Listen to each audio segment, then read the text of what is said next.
And welcome. My name is Stephen D'Amelio, President of Pride London Festival. Thank you so much for joining me. Once again, I hope everyone is enjoying our festival and our programming throughout this year. We know this year is very different, but we're really excited to be presenting some of the amazing programs, talents, and musicians that we have programmed and lined up for you today. So once again, please help me welcome for the first time our legacy interviews. This is where we'll be talking to former vice presidents and presidents of Pride London Festival and Halo, giving you an inside perspective of the organization and clarifying some of the history that may be lost. We wanted to take some time to go over the history of Pride London and clarify exactly where we are, where we've been, and where we're going in the future.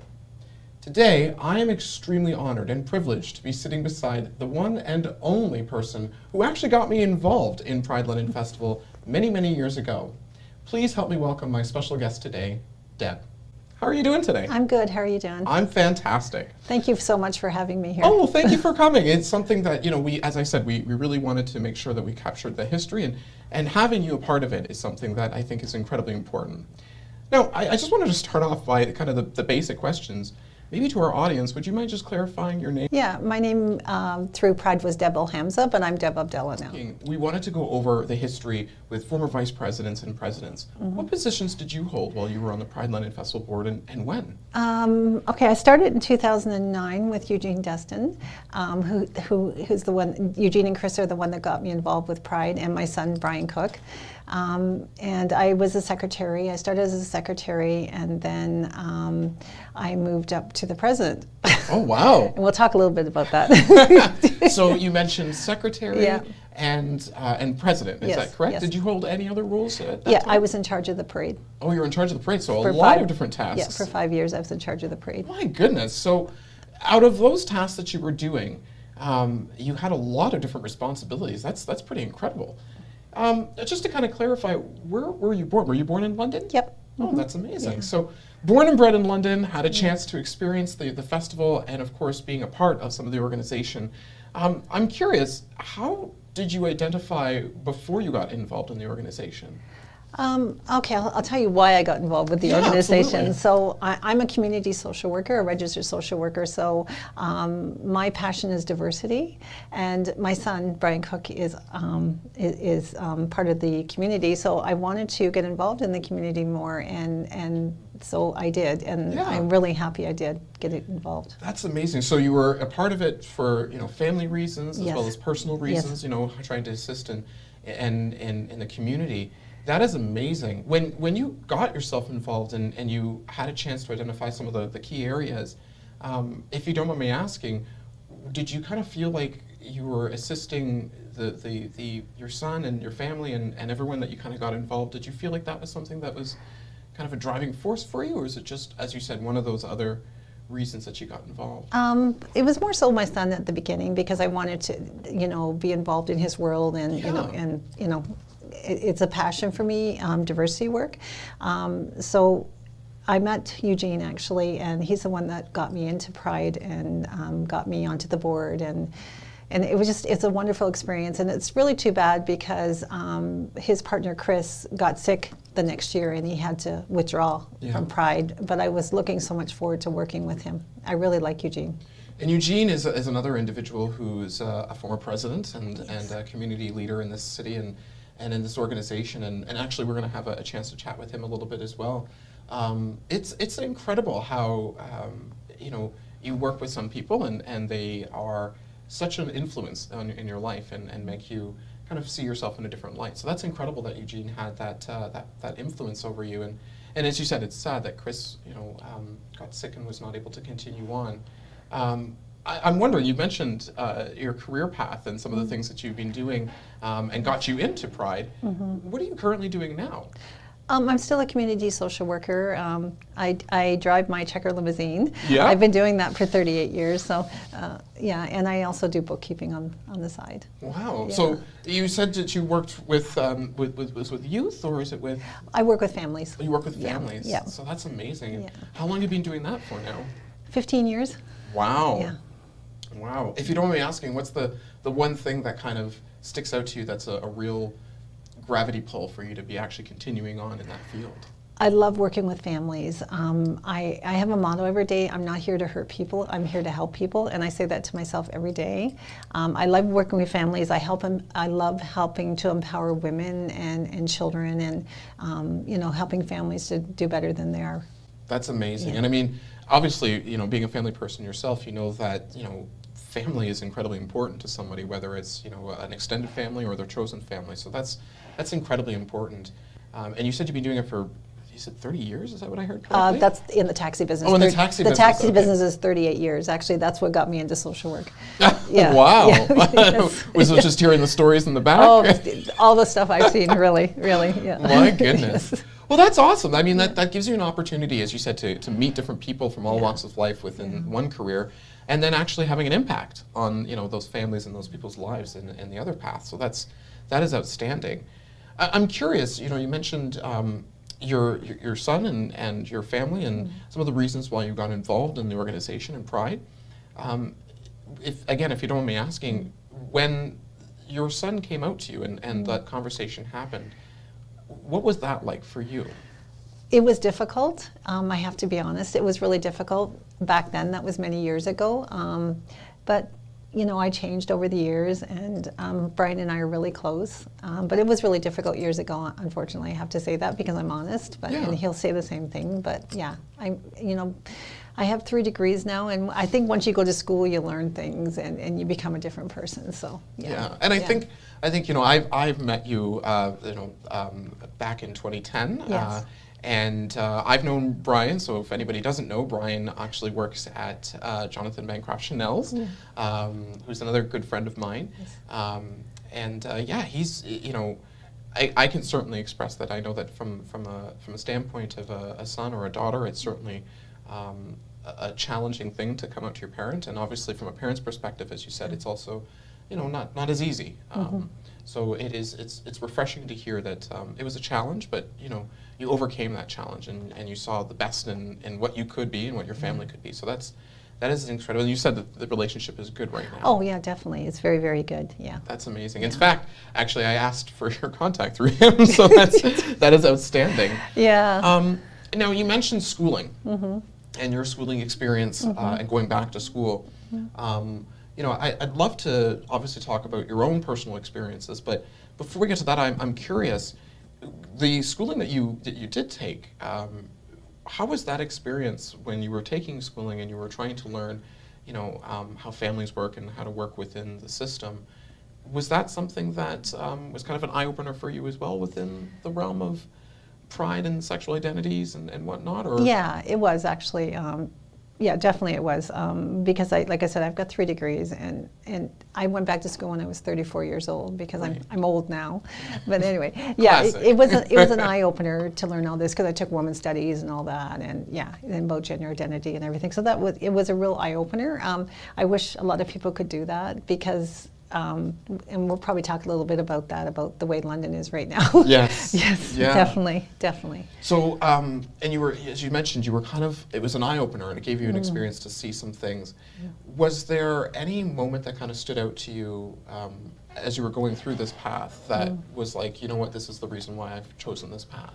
Yeah, well, the eye-opener for me was when I was driving my taxi on Unita years ago, and some of the things I saw with families in my car, and the way they treat their children, and you know, so that was the eye-opener for me. I thought, you know, this is what I want to do. I want to be a social worker. I want to work with families in the community, and you know, ever since then, I also work with the Muslim community and different other communities in London here too. And like I said, I really enjoy working with these communities, and you know, I was very upset about what happened just recently with the family that was killed in Hyde Park. Yes.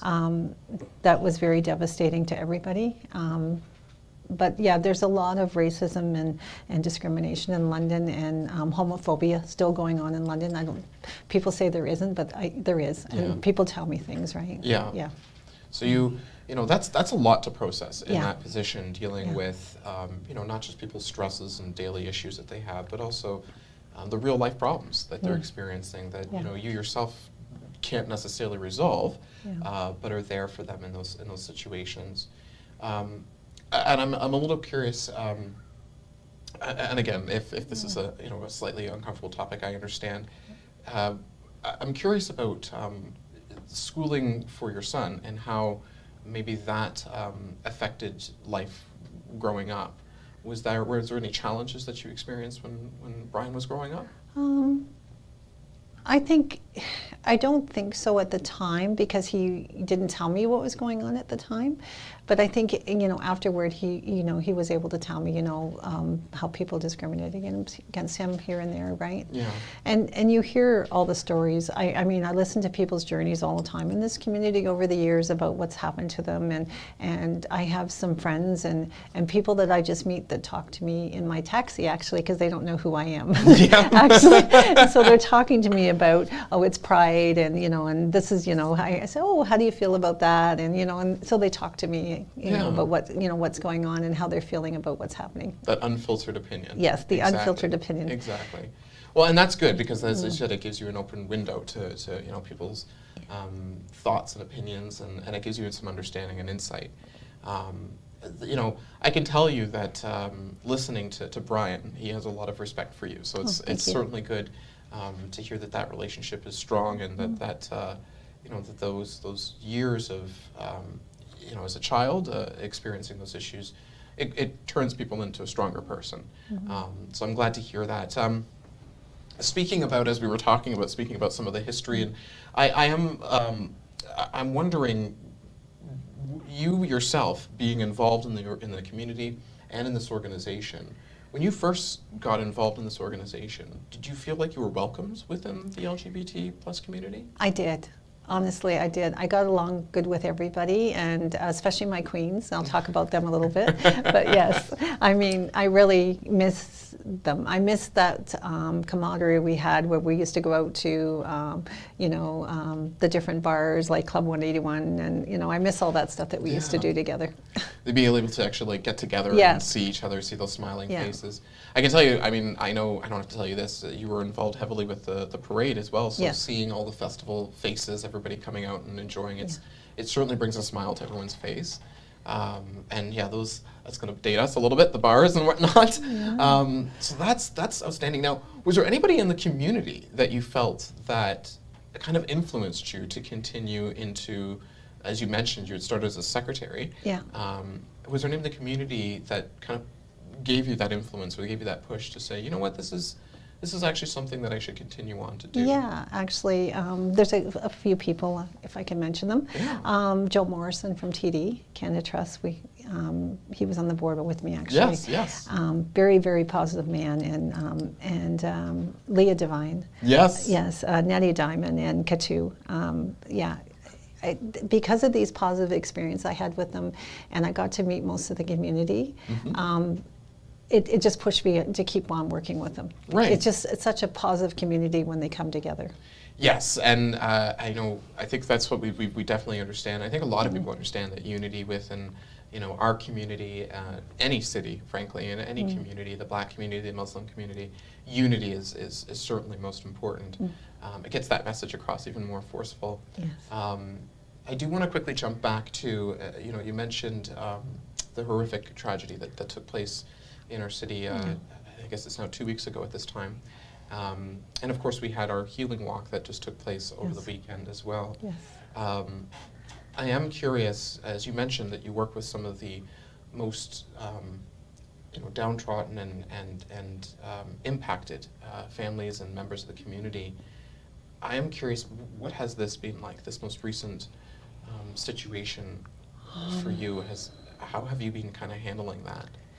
Well, it's been really difficult. I've had people from the Pakistani community reach out to me because I know a lot of them. Yeah. So it's been very difficult to see something like this happen here. Yeah. I've had Muslim people say they're afraid to go out for walks now at nighttime. So it's like we've gone back in time, right? Yeah. But if I can say, I think that the influencer in all of this was Donald Trump. Because when he was president and all the hate that he incited over there, that it just spilled over here. It just honestly did. So I think that I think that kids, when they're growing up, they really mirror their parents' behaviors and their beliefs. Yeah. So that's where they learn all this stuff, right? So I think that I think that people have to teach their children, right from wrong and how to treat people properly, and it all starts from when they're young. Yeah. Yeah. And I have to agree that influence comes from the top, and whether that's the top of a president or a prime minister or a leader of any sort, it certainly has an impact on the community and especially on young minds. So, you mentioned that you've heard from quite a few different individuals within the Pakistani community, the Muslim community. We've also heard some of the concerns and issues and their thoughts as well. Yeah. I am curious, before we move on, what would be one thing that you've been kind of saying that might be helpful to hear from someone like yourself for these families that feel like they're afraid or feel like London is not their home? I think that what I would want to say is that we're all here for you, and we don't all agree with what's happened here. And there's a lot of, I'd say probably 90% of London is here for these people, right? Yes. The Muslim community, or whoever they could be, the LGBTQ community. We have people here that are here from you, and then there's always people that, love the community and will always support them. Yes, 100%. Yeah. I do want to quickly mention that Pride has actually made some connections with the Muslim Resource Center, which is a fantastic organization. Yes. And there's other organizations I'm sure we could maybe point people to at the end of this interview. But to anybody out there that is watching this, it is certainly something that Pride London stands by our Muslim brothers and sisters as well as our Indigenous brothers and sisters. This has been a very difficult year, so I'm glad, like I said, that you were involved in assisting families and speaking to these people. It's really important. Well, I was just happy that some people reached out to me to talk to me, which was good. Yeah. We were all in shock. We are all, and I mean, this is, it's a difficult year for all of us, but I think that when we come together and we show the support that is necessary, it does have an impact. It is a senseless act. I don't have much else to say beyond that. I can't just simply say that, our organizations like yours, we work together towards ending these types of discriminatory acts, because it is heinous, it's hateful, and it's not necessary or welcomed. So, I appreciate all that you've been doing, and I appreciate that people continue to reach out to you, because that's important. Yeah, and also I work with the Muslim community and other communities, with smaller communities, and help people, like, if they need help dealing with the government. Yes. Yeah, so I help them do that or London Housing or something like that, right? So you're really involved. I am really involved, but the sad part is I have to do that because they don't listen to these people on their own. Yeah. Yeah. Yeah. Yeah. And those are the changes that we need to enforce those changes from a provincial and a federal standpoint. Speaking of organizations that do amazing work and that should be focused on, I'm wondering, are there any organizations that you are currently following, even your own, that you would be remiss to mention or to look into and to maybe let people know, whether they're part of the LGBTQ+ community or outside of it? Are there any organizations that you have been following over the years? That would be PFLAG London. That would be Laurie Ward. Mm-hmm. I know if I'm working with a family that that I need extra help with, I can always call Laurie. Yeah. Because we have special doctors in London that work with that community. I know I've heard stories over the year of LGBTQ going into or trans going into the Emerge at Vic or something like that, and it's not a very good experience for them. Right. So PFLAG is definitely one in London here, definitely, and RHAC, regional. Yeah. Yes. Yeah. Which is Regional HIV and AIDS Connection, based out of here in London. Yes. Yeah. So I remember, Brian is the executive director, and I dealt with him many years when I was, involved with Pride. He's just wonderful to deal with. He is wonderful. Yes. And so PFLAG, RHAC or RHAC or Regional HIV and AIDS Connection, those are two amazing organizations. It's funny because those are the ones I usually comment to people on. Now Laurie actually was heavily involved in Pride for over the years, but I do know that she's, I think, taking a different role on now. and I think Krista Duval is now running the organization. Okay. So PFLAG is available on, I think it's pflag.ca if I'm correct, PFLAG London, and they're on Twitter and whatnot. So definitely reach out to these organizations, as you've mentioned. And the Middlesex London House, Middlesex, what am I thinking? Middlesex London House Health Unit. Oh, the health unit, Yeah, yes. there's yes. a clinic there. Yes. Yeah. And they're, I've had experiences with them. They're from my experience, their staff is pretty well. I don't want to speak entirely, Yeah. but I've experienced that their staffing and procedures are really good. So that's good. I'm wondering, when you think back on your time at Pride, were there any moments or experiences that really stood out to you that you were really like, wow, I'm really glad that I had that chance to experience that? I think I would say when I was, I want to say when I was president in 2011, because it was not a good experience the year before because of the president that was on our board and what happened there. I don't know if I can speak about that or not. Yeah, absolutely. Okay. So that president that was on our board took a lot of money and no receipts or nothing. And I had written the grants. Yeah. Actually, I did grant writing for Pride all those years. So I had written huge grants for the Ontario, it's Celebration Ontario, I think it is. Yeah, 150, I think it was. Yes, something like that. Yeah. So that was hard for me as a professional social worker, that I wrote that grant and then I didn't have the receipts to show them what we spent that money on because it was gone. Right. Yeah. And so that was very difficult for me. So that's actually why I stepped into the president role the next year, because we didn't have the money for Pride. Right. Yeah. So we had to do a lot of work that year to be able to have Pride, and I think we had it in the parking lot, RHAC. Yeah, I remember that. But that was and the community came together actually that year because we thought we were going to have to cancel it, and then the community came together and we all worked together to make sure that it happened. Yeah.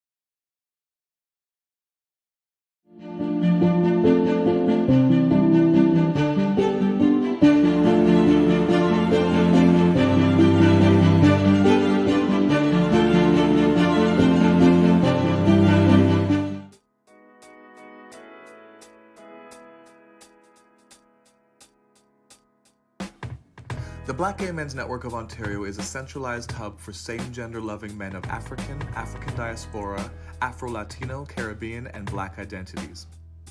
Our goal is to provide cultural, intergenerational mentorship opportunities, leadership, self-development, and empowerment, as well as activism support aimed at improving the lives of Black queer people in Ontario. Our key areas of focus are culture and knowledge production, sexual health and pleasure, substance use, and mentoring. Please go to our website for up-to-date content, blogs, newsletters, features and profiles of community members, newsletter information, gallery photos, as well as videos and images of our past and upcoming events. You can follow our social media at BGMN Ontario. We hope for your support, and we are thankful for the support of our allies and community organizations.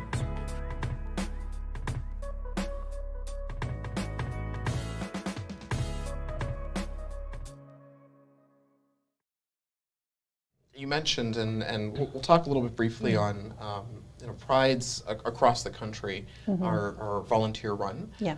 There are some, Toronto Pride, for example, that has some paid positions, and some other Prides have been moving some different ways. But with volunteers, you'll have individuals who will come in, and as you're mentioning, sometimes they may not do the best thing and put others in a difficult position. So I actually got involved at around 2011, shortly after that scenario happened. I guess I'm curious about is, did that drive you more at that time when that happened to, as you said, to kind of say, okay, I need to put my foot into this and get really going, or do you think you still would have stepped into the position of president if that did not take place? Probably I wouldn't have, because I had only been with the organization a couple of years, but it drove me to fix, because there was such a black cloud around Pride now, right? And the community was so upset, right? So it really drove me to help unify this community and to show them, yes, this happened, and I was so transparent with them the whole way. I called the police and had the police involved, so I was so very transparent about everything, and I think the community liked that. But I was very driven to make sure for this community that they had their Pride the next year. Now, you mentioned transparency being an important factor for you, and I know you very well, so I think that transparency has been kind of an ongoing thing for you. That's how you kind of managed to continue to hold these positions. Speaking of transparency, what were some of the challenges that you experienced that kind of maybe made you scratch your head or even bang your head? What were some of those things that you came up against that you were like, ugh? Well, first of all, I'll talk about the parade a little bit. When I first become involved on the board, I think we had 30 entrants in the parade that year, and when I left in 2014, we had 110 entrants. So I really was able to reach out to the community and grow the parade, which was really nice to see. I think some of the challenges that I ran into the board were some of the people on the board, and it's like it was like little klitches, right? And they stuck together. Right. and they used to fight everything you were doing, right? They wouldn't listen to you. I found the respect wasn't there. Yeah. And I'm not talking about everybody that was on the board with me, but some of them were like that. So it's those personality issues and professionalism. The professionalism I found was really lacking.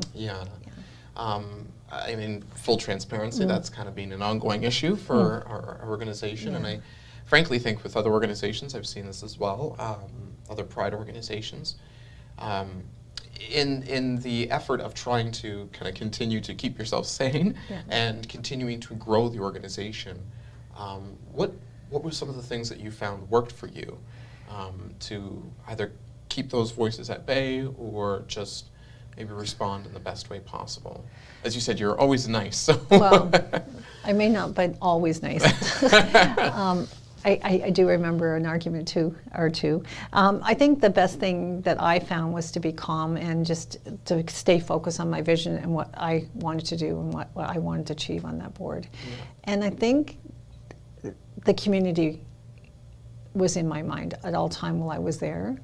Because I'm thinking, okay, I need to do the best I can do here for these people. This is why I'm here. Right. All right. I'm not gay or lesbian or anything like that or bi. I'm straight.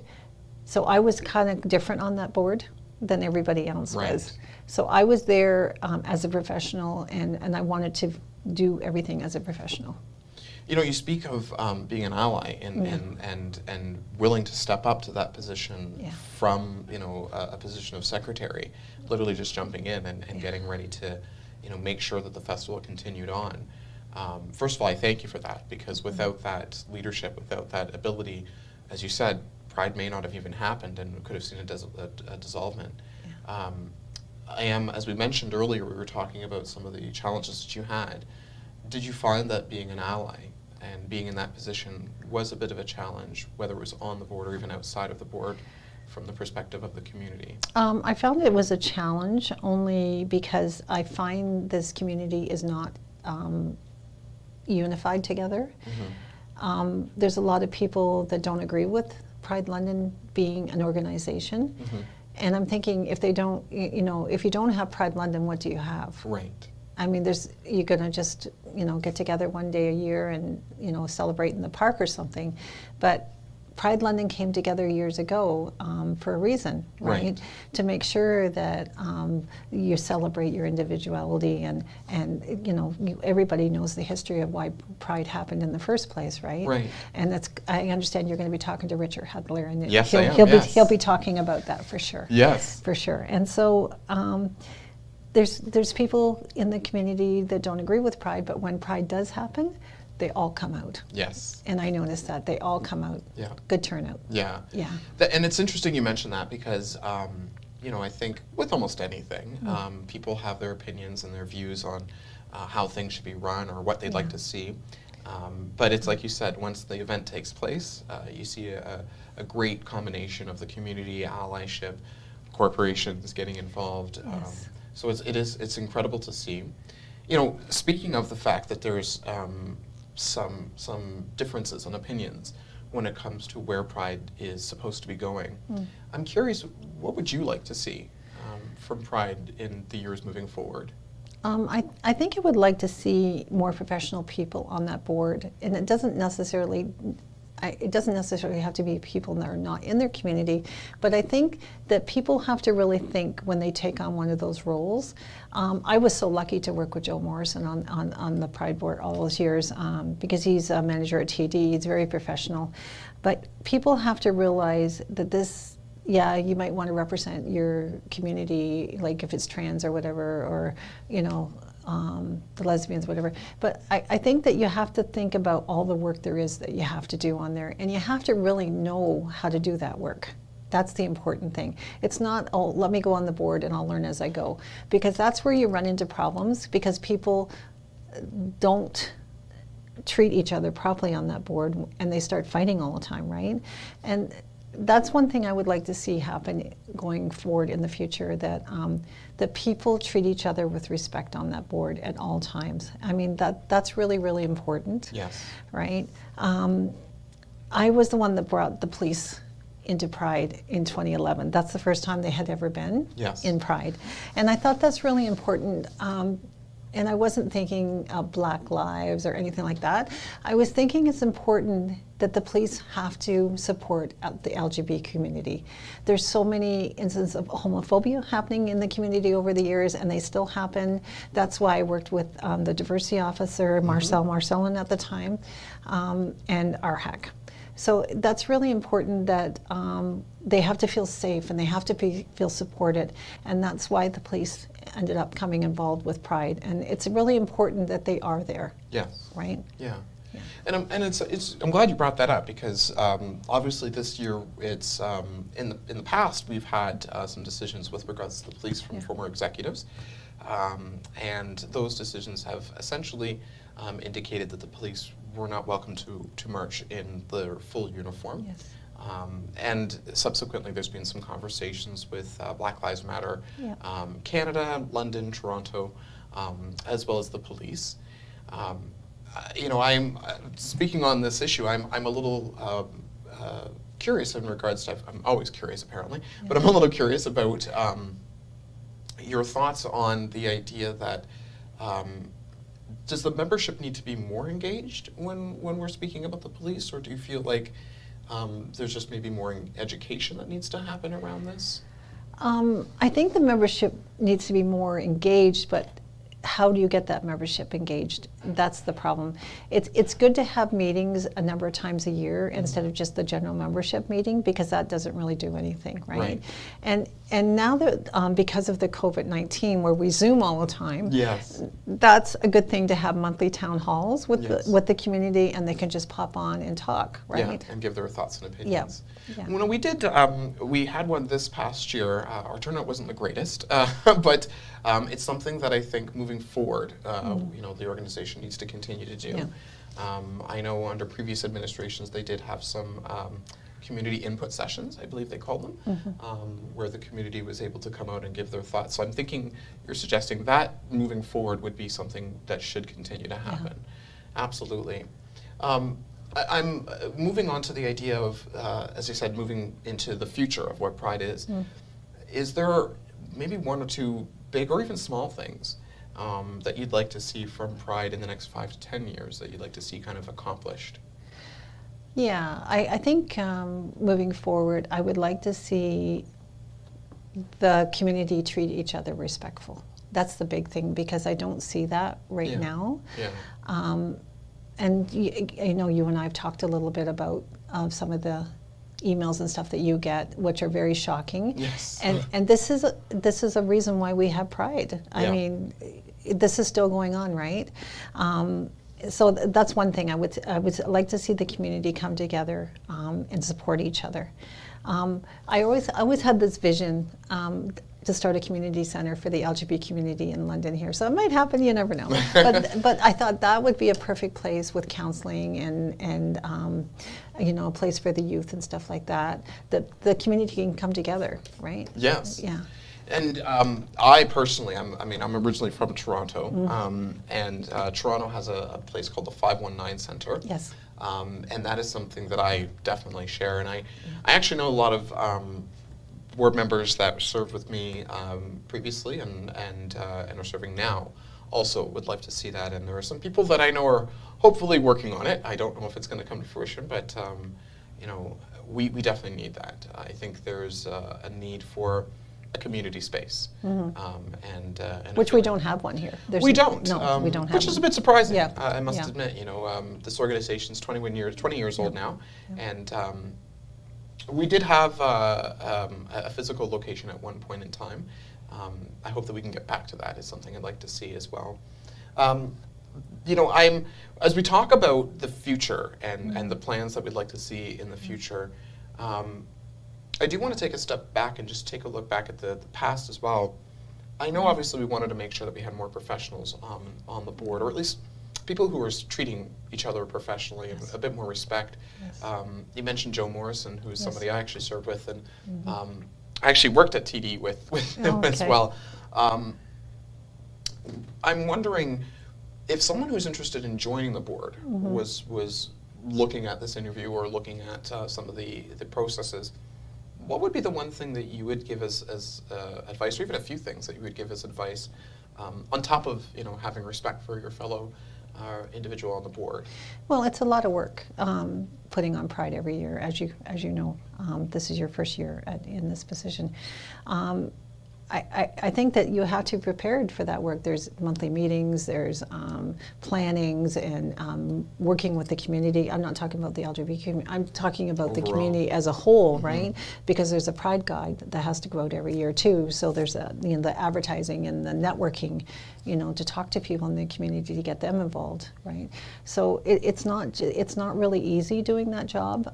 You know, you have to. There's so much planning that goes into Pride every year, especially.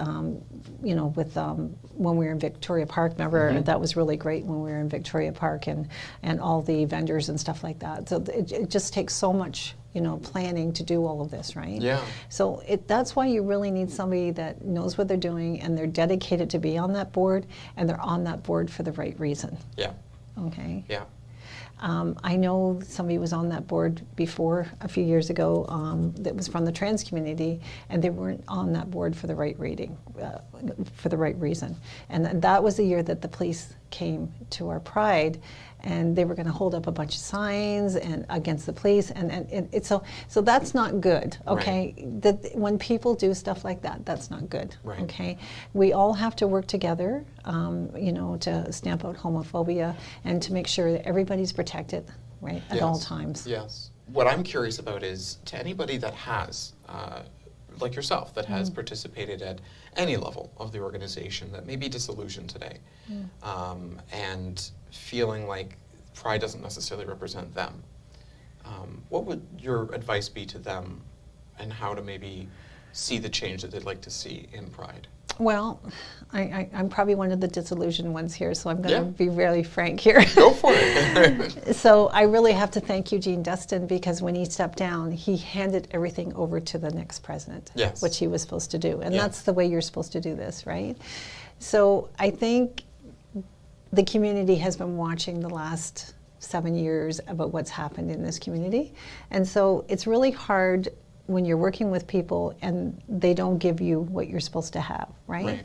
To do your job, or on to the next person that takes over, right? Right. So how can the community, feel united when the Pride board is like that. Right. You know what I mean? Yeah. So it's in any office, any political office, you have to do a smooth transition. Yes. And we'll talk about Trump again here. Yeah. Yeah. You know, so it has to be a smooth transition, and I'm kind of getting from you, it wasn't a smooth transition from you from the Yeah. previous president, and so that's not right, and the community can see all of that, right? Yeah. So until that stuff is fixed at the top, the community is not going to be. It's not going to be feeling like They're not feeling secure. Yeah. You know, and they've gone through a lot in the last 7 years, for sure. This community has gone through a lot. Yeah. One of the things that, we recognize is that Pride represents, as you said, the entire community. But under, various issues, under various situations, and under various people, it has maybe narrowed that focus on, and it hasn't necessarily represented everybody. Yeah. So this year we are aware that there are people, promotional houses, individuals, entertainers, and even former board members that may or have experienced issues from previous board members, and it should not continue. Yeah. I will say, and I think that you understand this, it's a bit of a tightrope to walk as somebody in a position of authority. When you were being that transparent and you were trying to, that situation that we went through back in 2010, what was, if anybody does come up against, whether they're a part of Pride or another organization, and they come up against something that's pretty devastating and could cripple the organization, what would be your advice, kind of looking back in your own experience, on how to navigate, as you said, those challenges of dealing with somebody who's not being respectful, doesn't provide those transition documentation? Yeah. What was it that you kind of did to kind of get yourself back on track? Okay, so I just had to think about the community, and if I don't do something, they're not going to have their Pride the next year. So I think that the important thing was to be able to talk to the people that gave us money in the first place and say, hey, this is what's happened here. And you have to be honest with them, right? Because we don't want to lose their trust, and we don't want to, so that was the first thing about being able to talk to people, talk to the community, So that's I think that's the biggest thing, that when something like that happens, and I think to make a change so that something like that doesn't happen again, I think that the president and the treasurer and the vice president should be working together with the finances. Honestly, it shouldn't be just one person that has control over that stuff. And I think that has to be reviewed on a weekly basis about what money we're spending, where's the money going, and that way it's transparent. You can see everything, right? Because if you have a problem right away, then you need to be able to get rid of that person.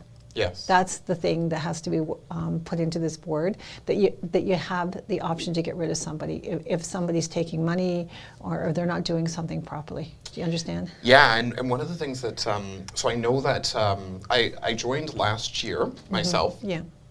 And kind of like yourself, I kind of got, into a scenario where I was in a position that I wasn't fully prepared for, which was the Governance and Bylaw Committee. Yeah.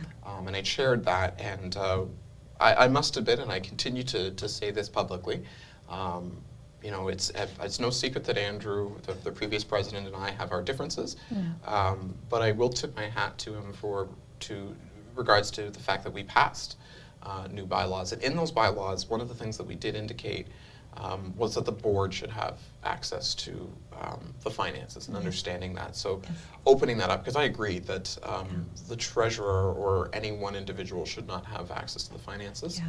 I think, for anybody that's joining this organization or any other organization, frankly, there are, the bylaws are incredibly important. And I think, learning what's in them and how they work and how your position works within those.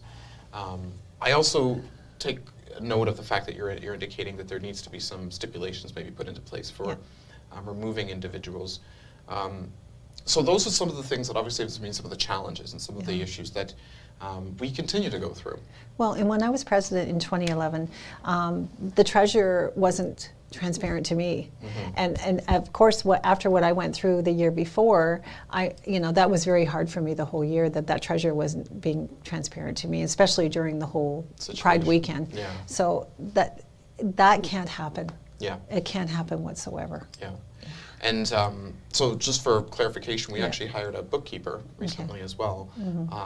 So that was actually done in November of last year. So these are the things that you're saying that, in order to have the unification of the community, there needs to be some trust Yes. built up. In order for that trust to be built up, there needs to be some safeguards in Yes. place. So these are really good, helpful information that we can use, whether we're putting this together for this year or in the years coming up. We need to have these in place. So again, those are the challenges, some of those challenges that we experienced. We also, we talked a little bit about racism, homophobia, racism. Yeah. I will express here that I've experienced it within our community, which has surprised me. I'm wondering, have you experienced anything similar to this? Maybe not racism, but has there been anything, whether it was on the Pride board or even off when you got off, that kind of make you take a step back from realizing, oh, that's not exactly what I expected? I think my last 3 years on the Pride board were very tough, Yeah. working with the people that I worked with. I didn't like the way I was treated. It wasn't respectful. And my last year, I think, like I said, we had 110 people in the parade. And we all met at the Western Fairground on the Sunday morning, and it was really hard for me to navigate all that. And then we've got the president and the vice president having walkie-talkies with each other, talking to each other. And so I found that very, very difficult. I'm going, why? That doesn't make any sense. I think the president and me should have had the walkie-talkies since I was doing the parade. Right. So I felt very, very upset that day, actually, and I thought, this is the end of this for me. This It's is a little too much. Yeah, this is the end for me here. So it's treating people with respect, helping people, and listening to people is very, very important, right? And I didn't felt appreciated or listened to, and so that's why I left. Now you're in a position that you feel, respected, welcomed, and obviously that you've been a huge part of. But, you're still a huge part of this community, obviously. You're still someone who's had an immense impact on this organization. You're still obviously, a mother, still someone who is proud of this, of what you've done. I'm curious, when you look back, you mentioned the fact that you had 110 participants in the festival. You had a chance to be more transparent when you were the president than maybe the previous administrations were, and you were able to kind of coalesce some unity at the time. So those were the big takeaways. Was there any other one thing, any situation that maybe somebody came up to you and said, you know what, your time after, that really stuck out to you? Or was it just kind of once you were done, you kind of moved on and you didn't really hear too much after that? I did hear from someone on the board the next year because they wanted me to help with the parade, and I said no. Yeah. Yeah, I said no. Because I just didn't want to go through that same experience again. And it wasn't a good experience like it was before in the past. Right. And if it had been, if it had been respectful and I felt included and everything, then I would have still been on that board. Right. So it wasn't like that at all. So and I think that I've never really had a problem with the community members. They've been really good to me and very respectful to me. And I want to see them do well, and I want to see them be protected, and I want to see them celebrate their identity and who they want to be, and Yeah. So that's really important to me as a social worker too, that I want to make sure this community is safe, and they know, anybody knows they can call me anytime if they need to talk to me. But that's really important. So when you've got the people at the top there at the Pride board and they're not getting along with each other, and that really trickles down to the community, Yes. right? And that's when they're saying bad things and they're talking bad about people, and a lot of dissension among Creates people. division. Yeah. So our theme this year, I beg your pardon, our theme this year is unity within the community, which is very fitting from your feelings on how you like to see things. But I'll be honest, it is not easy. No. There are certainly, as you mentioned, there are certainly some different perspectives on what Pride should be doing, what Pride is doing, and as well as, frankly, my positioning and other people's positioning. I honestly continue to see. I think that will continue to happen. We'll always have people, just like as you said, politics. We'll always have people who will see things differently. One of my things that I'm trying to do, and I'd love to hear your perspective on this, is trying to, one of the reasons we're having this meeting is to have some educational background with regards to why Pride started, Yes. and where it was, and how it got to that point, and where it is today. And as I said, moving towards the future. What I'm curious about is, the work that you did do, and the legacy that you left. Do you feel like it continued on after your time? Do you feel like it got better, or do you feel like maybe it regressed a little bit? I kind of think it regressed a little bit because we had formed the HBT working group with the police and RHAC, and I don't think that continued. As far as I know, I don't think that can continue because remember Daniel Yes. was on that with me, and then he went to work in Toronto, and then I stayed on that for a couple of years. So I don't know if that's still in assistance or not, but I have a feeling it's not. No, unfortunately. Right. So I think that the education piece got lost somewhere. Yeah. And we were going to do, one thing that we talked about doing was we were going to do what each person's role was and what that entails and everything, right? It's kind of like, a job description or something like that, right? And I think that's really important. But the teaching and education thing is really important, especially for the young people that are, just, finding out their identity. And, I think that Daniel was really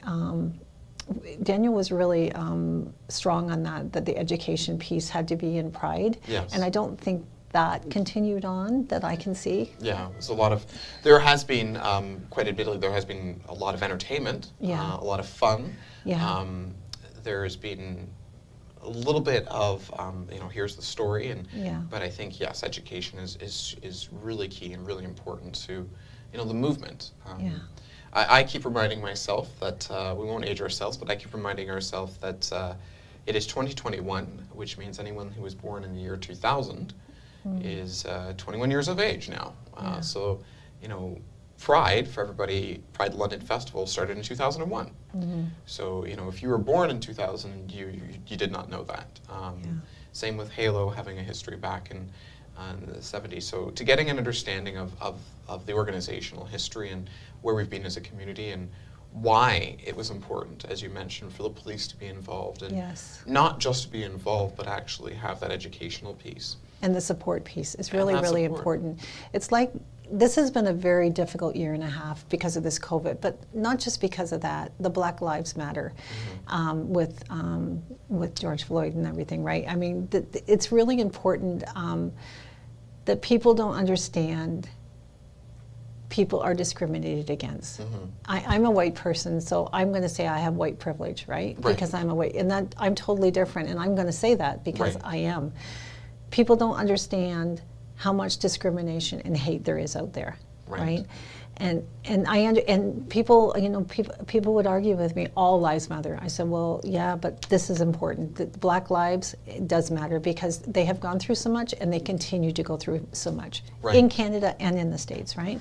So people have to recognize that. And what's happened in the last year and a half has brought all this out, right? And it just stirred everything up. And not just in the Black Lives community and the LGBT community and the Indigenous community, like it's just been so traumatic for everybody that's happened, what's happened here, right? And so I'm hoping this is a time that people can heal and move forward here, right? And we need the police, we need the fire department, whatever, we need people in positions, our politicians, we need these politicians to be part of these communities so they can see what's happening and because they're the ones that are proposing policies and stuff like that, right, to the Ontario government and the federal government. So we need to work with people hand in hand, right? One of the things that I've been very open about with our community is the conversations with regards to Black Lives Matter and the police. Yes. So our organization last year, under different leadership, was asked to participate in a request for the flag not to be raised with the police. We did ask that to happen, and obviously there was some back and forth, and everybody had already heard that the flag did get raised. And since then, there was unfortunately no communication. And at that point in time, when I became president, we did open up a line of communication. I will say though that, and I'm interested in your thought on this, in the conversation with regards to the police in the festival has been a really unique one for me as a black man. Because I fully support the movement. I think that it's important. I think most of us support the idea of fair and equal treatment, and bringing attention to racism and systematic racism.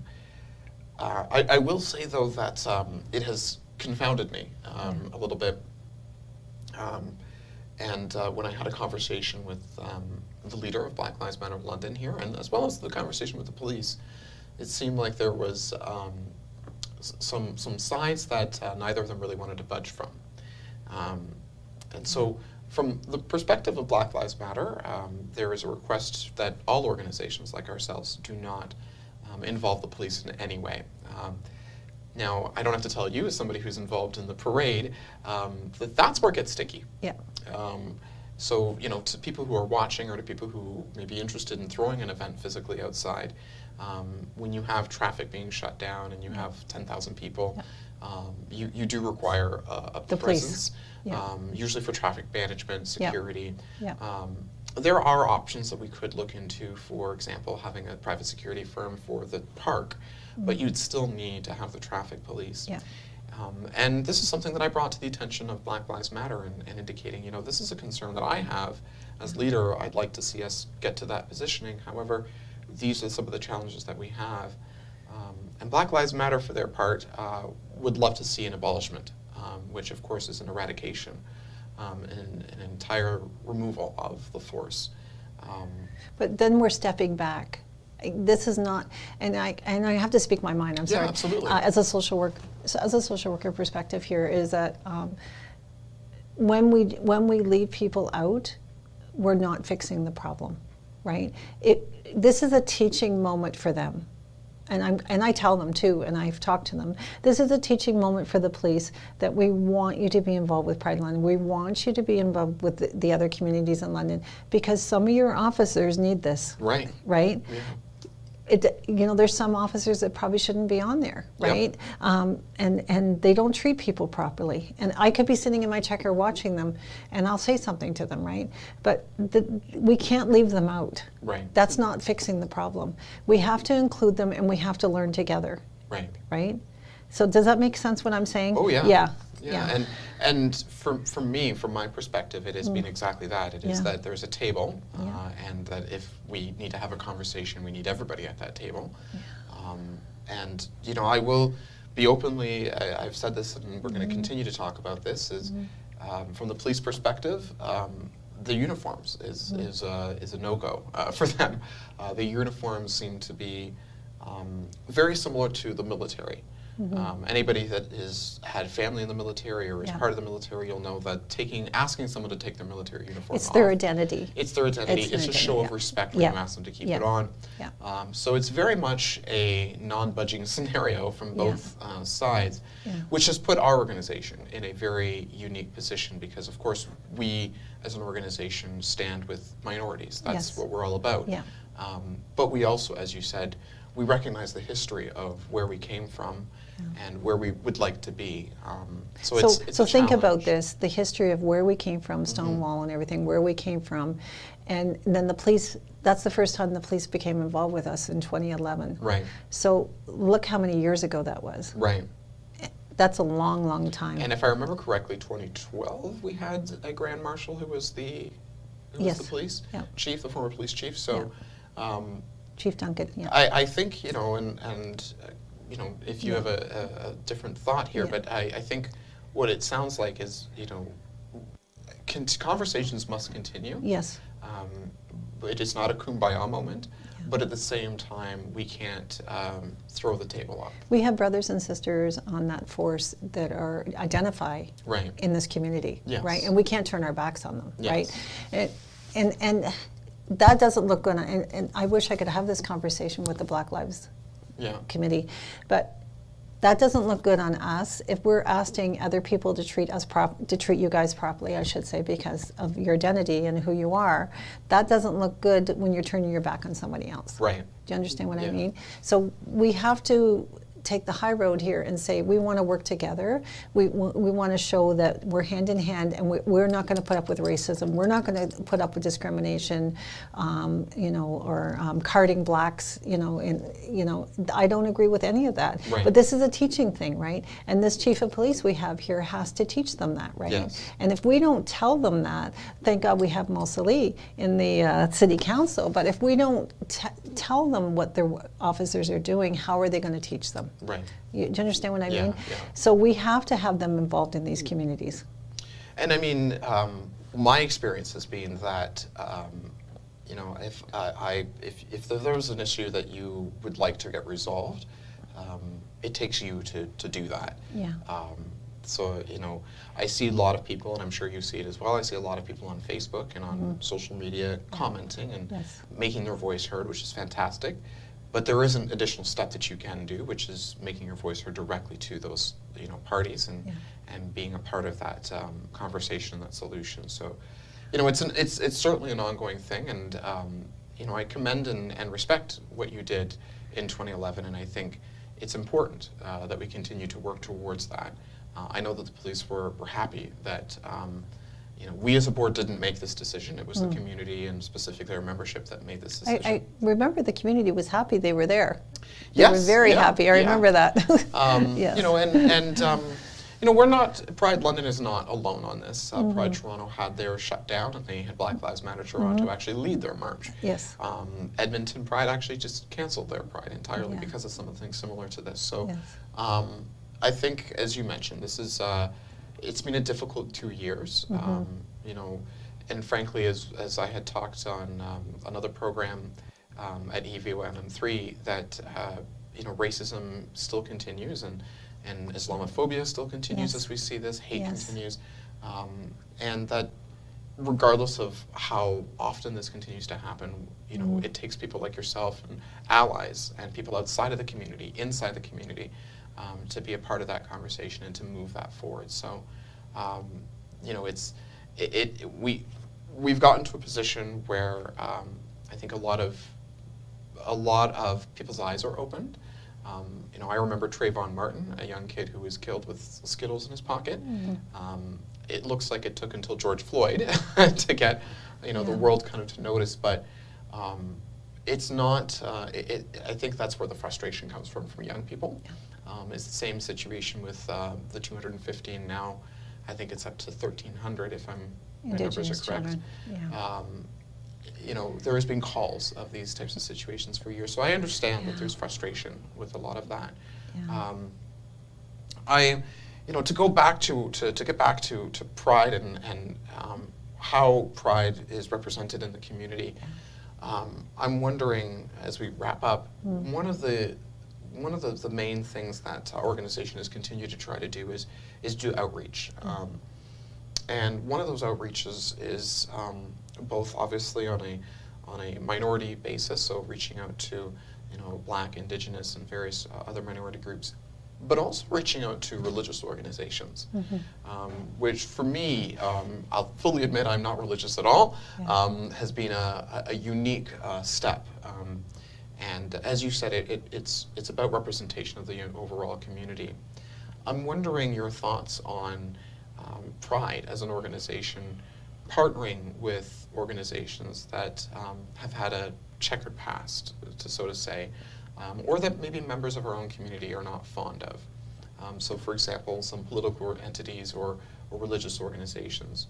Do you feel like that's maybe the same teachable moments and educational moments, or do you think that there are some barriers that we still need to get over with some of these institutions? I think there's a lot of barriers still. There's churches that we've dealt with in Pride that where we're not straight up with us about how they felt about us, Yeah. and they were just like, why they were there, I have no idea.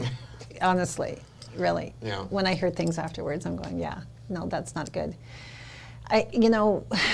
When we have the parade again, and hopefully it's next year, Yes. you're still going to have those people with the signs Yeah. on the side of the road, right? But I think that's a really important that all these organizations come together at a table at a regular meetings, and I'm going to suggest that to the police actually, because I think that's really important that all these organizations work together.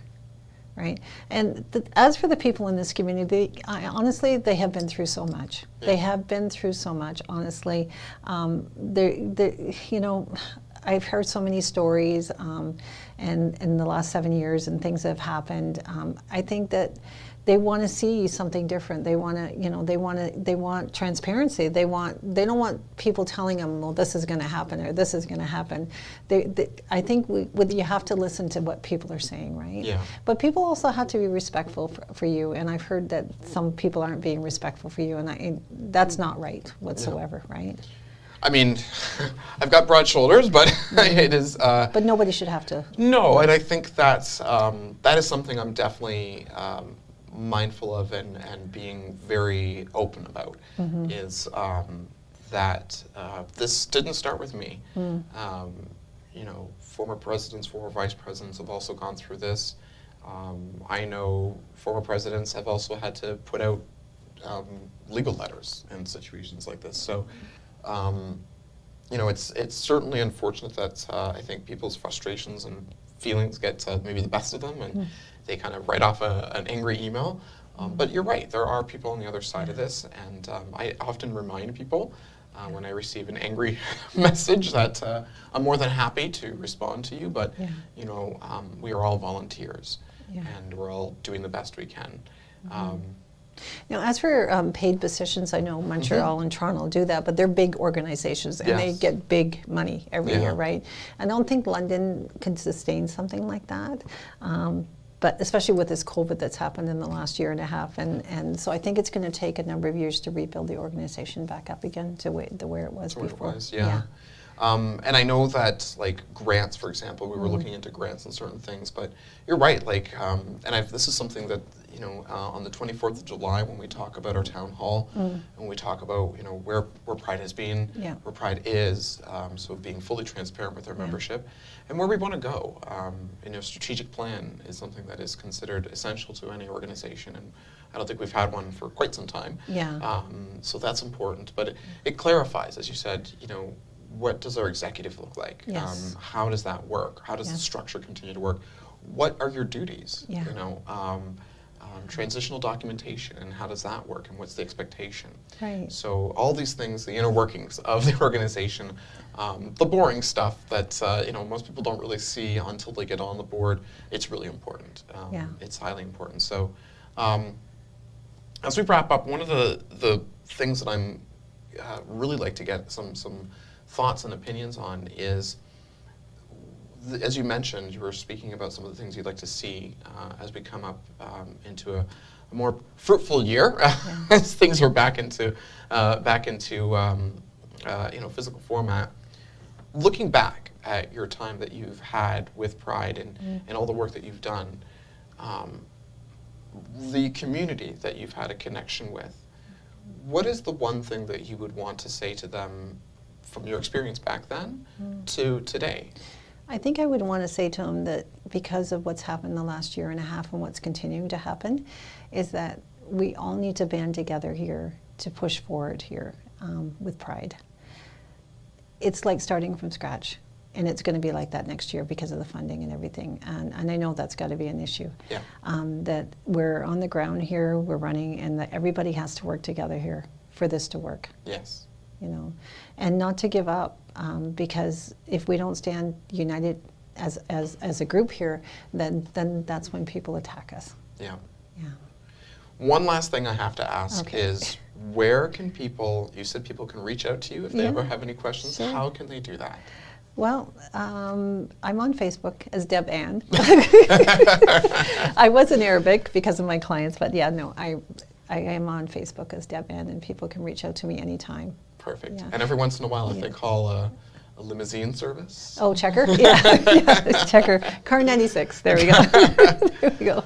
Well, Deb, this has been a pleasure. I really, really want to thank you so much no for taking the problem. time to sit down and talk with us. It is, it's important that, our community gets some history and understands your perspective and your time on the board. And I'm so happy that you're going to be talking to Eugene Destin, because I have nothing but respect for him, honestly. I wish he could have continued. I really do. He was on for 10 years, I believe, right? And Yes. he did such a wonderful job. Yeah, we'll be sitting down with Eugene, and we have a lot of fantastic people. So Martin Withershaw, who's now part of the Rainbow Optimists, Ben Benedict, who actually has an art show Yes. that we're starting to promote as well. So Good. a lot of fantastic voices, and a lot of great people have Yeah. held the positions over the years, including yourself, obviously. Thank you. I would be remiss not to say that we would love to have you part of Pride in any way that you would like to be part of it, whether it's a member, a board member, a volunteer, or just a cheering and supporting us Well, on. if you stay on in October, I might do that. I might do that. We'll have to see. Cards on the table, right? Yeah, exactly. We'll have to see for sure. Well, again, Deb, I really want to thank you for all your work that you've done, everything that you've done for this community. I know it was not easy. I know obviously you came in at a difficult time, and you steered us into, a positive situation, putting some hard work into it, and making everything that you could shine. Oh, thank you. And so, I can tell you that the reason why I got involved is because of you. Oh, thank you. And I frankly got back involved because of that experience, and it has been anybody that has a chance to meet you, or anybody else that's served on the Pride board. If you feel comfortable enough to join, speak to people like yourselves, because they'll have a wealth of knowledge, and it's important. It's really important. So. Thank you once again. Oh, you're welcome. Anytime. Thank you for having me. This has been Absolutely, great. absolutely. And please, again, reach out anytime. Okay. Thank you. And thank you once again for joining us on the Legacy Interviews. Once again, my guest is Deb Hamza. Once again, my name is Stephen D'Amelio, President of Pride London Festival, and I want to thank everybody for tuning in. Please, if you would like, you're more than welcome to watch this entire program all over again for free. You can share it as well on PrideLondonNetwork.com. And we'll continue to see you throughout the week for our Pride London Festival festivities. Thank you, and have a great evening. Happy Pride. Happy Pride!